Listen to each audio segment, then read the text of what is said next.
What if I told you that the game that outsold Baldur's Gate, Tears of the Kingdom, and everything else that came out last year is going to make their next game live service, despite the first one being a simple single player game? Come on, guys, let's talk about that.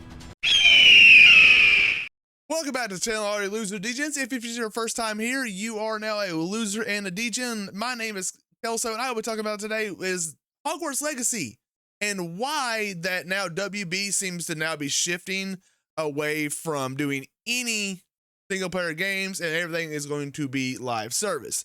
Now, what that means is they did this on the heels of a game like Suicide Squad absolutely flopping. There's no better way around it. The Suicide Squad is a complete flop. That game, I think it's done worse than Gotham Knights, but that might be just me thinking it did worse than Gotham Knights. I definitely think Gotham Knights is much more classic Batman games than we've got and much more aligned to an Arkham game, but still got way too far off of the road from the Arkham series. But it was much more aligned than the looter shooter crap that is Suicide Squad. And this is coming from somebody who plays Destiny a lot, or used to. I've really stopped playing that game. But essentially what has gone on is that WB has come straight out and said, hey, going forward, mostly all our games are going to be live service. Now, you think that only applies to, obviously Hogwarts Legacy. That's what we're all thinking. It's Hogwarts Legacy. That game, surprisingly to me, and I was probably a fine example of why it happened, that game sold more than any other game last year. That being the game that won, Game of the Year, Baldur's Gate 3, Tears of the Kingdom.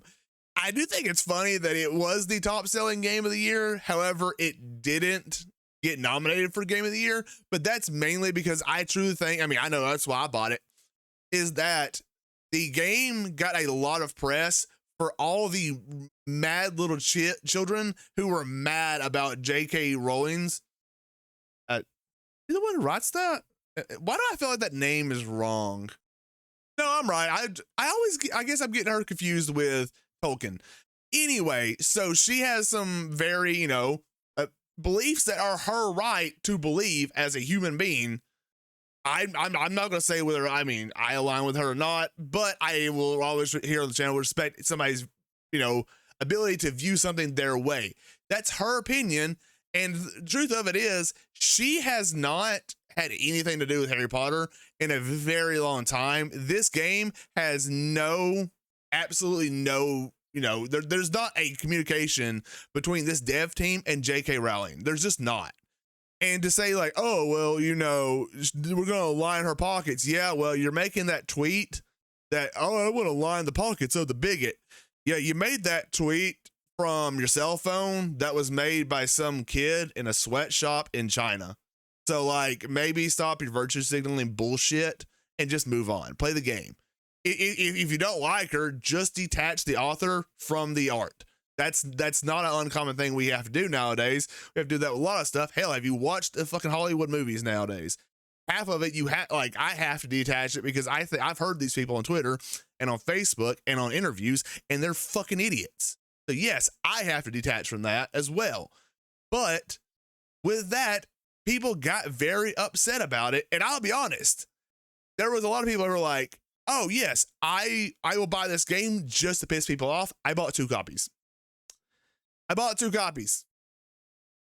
don't feel bad about it. I did want to piss people off, and I literally gave one out to some random person on stream because I just want to make people mad. It's fun to make people mad sometimes, especially when they're crying about nothing, about something that is so detached from something else. Like, don't shop at Walmart either because, spoiler alert, the guy who started it wasn't a good guy. Neither was Disney. But anyway, we're getting off on a tangent. But anyway, so with that, again, Hogwarts Legacy was a very big success. Outselling all that, again, a lot of that's because the attack on it. And just so you know, guys, that stuff 9 times out of 10 doesn't work. When you go after somebody's, like some people are a fan of and say, hey, don't buy this and you're a hateful piece of shit if you buy it. Guess what? You did not approach that in a kind way, and this will go for both sides of the aisle. If you want to have this talk, like, well, this is obviously going to be a little politically charged because that's the whole point of the Hogwarts Legacy and the big drama with it. If you want to really bring somebody to your side, both sides listen to me, and not even just both sides, every side. If you are trying to convince somebody to come over to your side, not acting like a lunatic is a good way.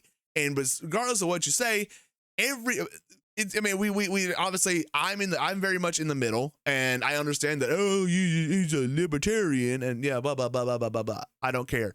It's just I'm not aligned to libertarian. I just have my own freedom beliefs that don't align with either side. It's called being a free thinking. But anyway, with that, the ultimate way you bring somebody to your side and to get them to line with you is to be calm and collected and come at it with facts and reason, not emotions and acting like a lunatic, because both those two big sides, they do that. There's lunatics on both sides of the aisle. And in the middle, there's lunatics in the middle, because let's be real, a lot of them just can't make up their minds. But anyway, it didn't do anything. It honestly got more press, and I honestly think Hogwarts Legacy sold more because of that drama than anything else. Because while I have played a little bit of Hogwarts Legacy, I did not complete it because of there's a bunch of reasons with that. It ran like crap on PC because my PC was underpowered at the time. And then I bought a big, 3070 Ti. I was like, oh yeah, now I can play it, and just never ended up doing it. Last year was a very fast-paced year for gaming, and if you didn't get basically play those games right when they came out, something came out right after it to tackle you down. I think Star Wars came out right after it, so I jumped on that wagon. But I eventually am going to be doing it on the Platinum series on my main channel. Check that link below if you want to see that, where I'm currently working on Kingdom Hearts series and Final Fantasy VII series. That's Remake, The New Rebirth, and Crisis Core. Anyway, so back to what we're talking about with the Hogwarts Legacy. That being said, that game sold more than all the other games, but it's not necessarily because it was better than those games. Again, it's because of the drama with it. But that game still outsold every game last year, which in the year that we had, very, very, very incredible standards to have done. Because last year we had so many good games. Starfield, Baldur's Gate, Tears of the Kingdom. Literally, there's so many that I'm like, it's hard to fight. Star Wars, the Fallen Order sequel, Final Fantasy 16. There's so much there I'm trying to remember. And it was just the Resident Evil remake, Alan Wake 2, which was Alan Wake Resident Evil. But there was a lot last year, and it outsold all of that as a new game. Yes, it's for a series that, a movie series and a book series that a lot of people like. But honestly, for gaming, it really has there's no standard. There's no fan base in gaming because they haven't made a good game in a very long time. And even the games they've made, are they good? I don't know. I haven't played them since I was a kid, like PS1. But with that, Warner Brothers has decided to move to live service. And you people ask, why would they do that? Simply because whales. Dude, content creators, we are the worst people for this, because we'll say, hey, don't buy this, don't spend money on this. Let me show you how dumb it is. Spends 10 grand. There is somebody in I believe it's a Destiny community. Listen, the Destiny community, I don't want them to like me because it's a lot of the content creators over there. Some good guys. I'm not down on every one of them, but a lot of them come out as real weirdos. Like, they have a problem. I have a video coming out tomorrow about why Destiny, when people talk to somebody under 18, it gets real fucking weird, and it's always the Destiny community. Like, it's once or twice is a rare thing, but kind of like that meme. Like, I would have a nickel. I wouldn't be a rich man, but it's weird that it happened more than twice. Doofusmerts. But with that, it's because whales come out here and they can make so much more money off a whale than a sale. 100, because then you will buy the game, because they're 100% going to tackle like a Diablo style with this, where the game's not free to play. It is going to be a $60 to $70 game plus all the. I'm honestly would not be surprised. It's not going to be microtransactions, probably going to be macro transactions. And then because look at Mortal Kombat. I have completely, honestly, I do not think I will buy the next Mortal Kombat. And that is somebody, if you know me around my channel from streaming or anything, Mortal Kombat is a very big point in my gaming history. It is the first game that I ever played as a child. Yes, you could say my parents could be questioned for that. Questionable to make the first game the game that also, it literally was the first game that created the rating system. But it is what it is. I've been playing fighting games forever. And I played Mortal Kombat 1 this year. And honestly, the game was great halfway through the campaign, and then it lost me. The online I didn't like, and I didn't like the system, how they've stripped everything away so they could sell you stuff, sell crap skin, sell fatalities at a insane rate. I think it was like $10 for a fatality, a like Halloween and Christmas themed fatality, which I think is just ridiculous. And also they're sort of doing seasons, and all it is, it's the same one model. They just keep recoloring the models over and over again every season, which is just lazy. I was very excited to see them doing seasons, and now I realize, oh, it's just the same skin with recolors, skin palettes. Who cares about that? But again, it for a lot of reasons, the Mortal Kombat fell off, but they're already attempting that with Mortal Kombat 1. That's why Street Fighters is just bodying it. Street Fighters, after a long time, is very good, and I am enjoying that, but it's bodying that game. Like, they got Peacemaker coming out. I own the edition that gave me the season pass. Like, I have all the characters. I have not played a single one of those DLC characters. Quan Chi, no. No, I take that back. I played like 5 minutes of, that's not Homelander. It's Wish.com Homelander.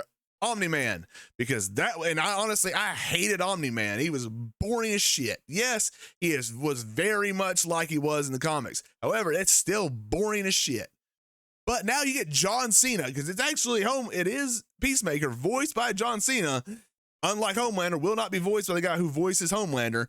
He is in that game, and I love that. I have not touched it. Peacemaker is one of my favorite things of the last like 5 years. The Suicide Squad was also the last thing I watched before I almost died. So yeah, it's got a little bit of it's one of those sentimental things. If you want to guys hear that story later on, I might tell it on the channel, one day, but not right now.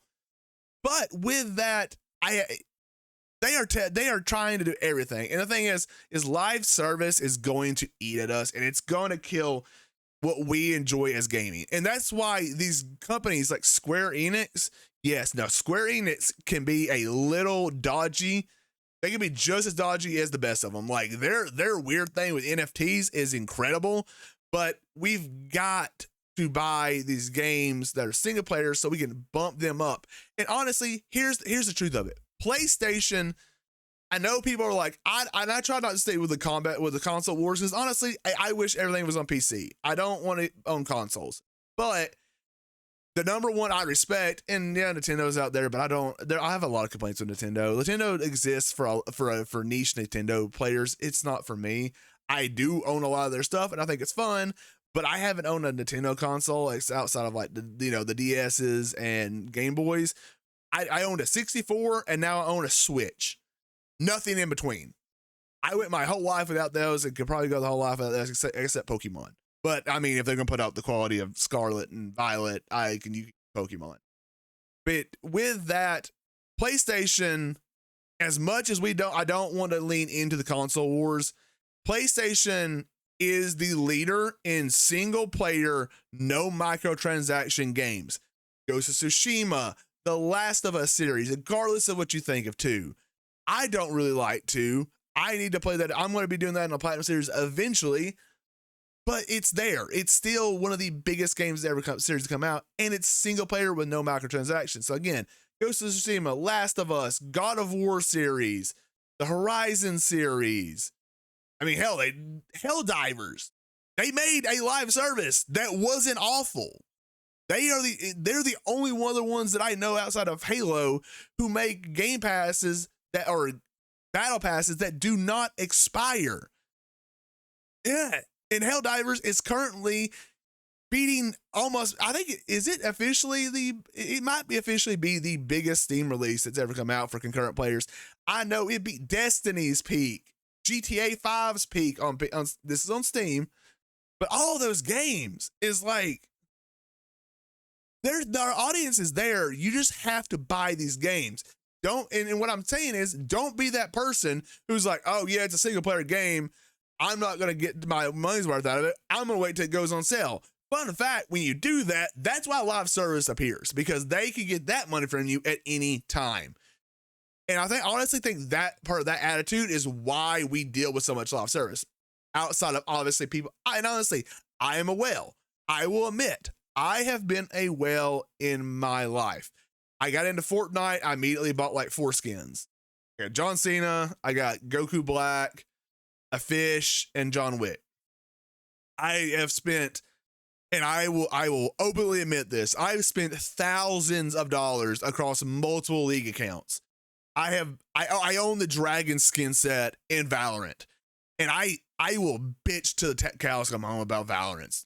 Like their double current real life money currency system, but then I'll still spend money. I am a whale. I am the people why, yes, I will accept my blame in why these games exist to this point that they do. But we can retaliate. Also, I'll play Destiny, but I was actually surprisingly very controlled when it came to spend my money on Destiny, despite having a lot of hours and being one of the most games I've played over the last 10 years. But these games are, they're also failing. So like, look at Destiny. It's in a very bad place right now. You look at Suicide Squad, flopped. I'm convinced Gotham Knights was supposed to be a live service game, but at the last second, you know, there at the end, they turn it. And honestly, here's the thing. I am also not surprised to hear WB go live service with, most likely with Hogwarts Legacy 2, or whatever that series ends up being, because it was there from the beginning. It, much like Gotham Knights, had a Destiny system kind of cooked in there, where you go get random armor pieces with random skill sets, random achieve, you know, that stuff kind of baked in there. The writing was on the wall. They wanted that to be this, but maybe for some reason they maybe pulled back and then waited for this announcement. So like I said, it was there. I truly think it was going to be, and then for some reason they pulled it back.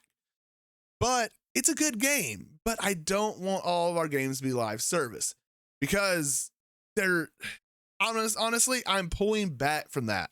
I played Final Fantasy VII Remake. I played Kingdom Hearts 1. I'm playing Rebirth right now, and I'm having so much more fun playing those than I have in the last like 2 years, where I just really went hard on my content about live service games. I'm sick of them. I am finally enjoying the single player games, being able to just chill out and do things with that. But also, these games are just better. Live service can be good. I play League of Legends. I play Valorant. And yes, those games are great. The communities are fucking awful. But that's because as a society, we've gotten lazy and we don't want to try. But that's my own opinion. You could be part of the problem to me and not be part of the problem overall. But live service should not be the way we try to go forward. We need to reel that back in. And that's really all I have to say on the service. I am upset to hear about it, but I'm not surprised. But let's see how it plans out, Cotton, because again, we can't make these games flop like we did with Suicide Squad, like we did with Anthem, which I really actually wanted Anthem to do well, but we do have the power to make these games be flops. We can put our foot down with our bank accounts and not buy these games, because I'm telling you right now, Suicide Squad will probably not last a year. And I hate to say it, because I love the Arkham series. I'm happy to hear it, because maybe they'll teach some studios not to do this crap. But guys, if you enjoyed the video, hit that like button, leave me a comment below and let me know what you think about it. Subscribe to the channel. I do post shorts every day. I'm going to be posting videos here Monday, Wednesday, Friday for now. Maybe I throw in extras here or there, but it kind of depends on as they pop in. I do have a platinum series on the main channel, Operator Kelso Gaming, link down below. I also do reviews on the Kelso Reviews channel after I do the platinum videos. You like that kind of idea and that kind of like circular life pattern we have going here? Everything I have is linked below. I hope you guys have a great time. I'll see you on the next channel, and I'm out.